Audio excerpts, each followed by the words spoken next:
What's up YouTube? This is going to be a little update on my 2009 E90 328i. It's been my daily driver and my track car, as well as autocross car. But because of the introduction of my new 330i, it's about to retire as just a daily car.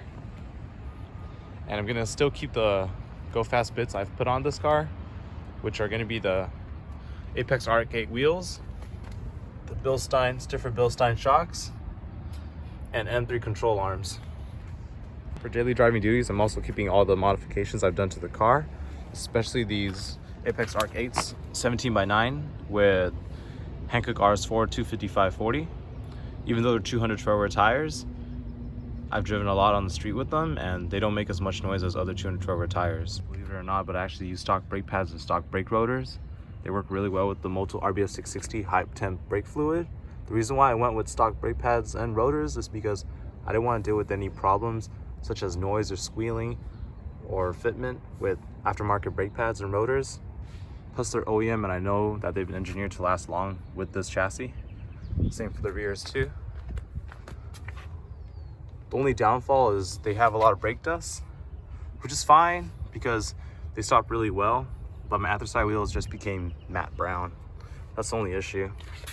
And for daily driving duties, I'm still gonna have the same brake pads and rotors, but I might change them out soon because they might be near the end of their life soon, as you can see. And they got like around 20,000 miles left on them. A lot of you don't know, but this car has actually had an engine rebuild around 130,000 miles under warranty by BMW. Let's check that out.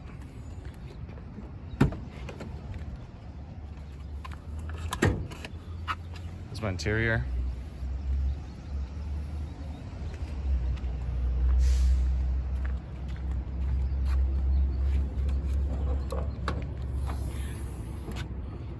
So the engine is a stock N51. And those of you that don't know, N51s came with the 3-stage intake manifold. As you can tell, there's a diesel valve right there. Don't mind the power steering reservoir. Characteristic of BMW power steering reservoirs. So this is actually a Sulev motor, meaning it does have a really long warranty period, 15 years, 150,000 mile warranty. The diesel valves came on the 3-stage intake manifold, and the N51s actually come with the 3-stage intake manifold. This engine is just detuned from the factory, so that way it wouldn't make more power because of the Sulev. I installed the M replica bumper about 5 years ago, and at the time I thought it would be really cool to make the car look like this, and I still like it. It does come with a diffuser and a vent that you can even see my muffler through, so that's pretty neat. It is functional because the stock bumper does catch a lot of air, and I believe this is a little bit more aerodynamic because air will come out from the rear. Don't quote me on that. I just thought it'd be kind of cool.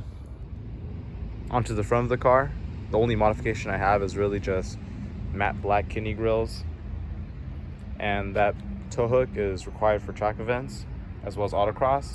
This is an OEM tow hook, and it's not some cheap one from eBay. You can actually stand on it, as you can see. So that's pretty neat. A lot of people do fog light deletes on BMWs, but this car does not really need it because there's actually a brake duct that goes all the way to the back of the brake rotor and around it from OEM already. That's all I really have for the visual modifications. The engine's pretty stock, just high temp brake fluid, high temp diff fluid, BMW oil. I still use the same BMW 5W30 oil from factory.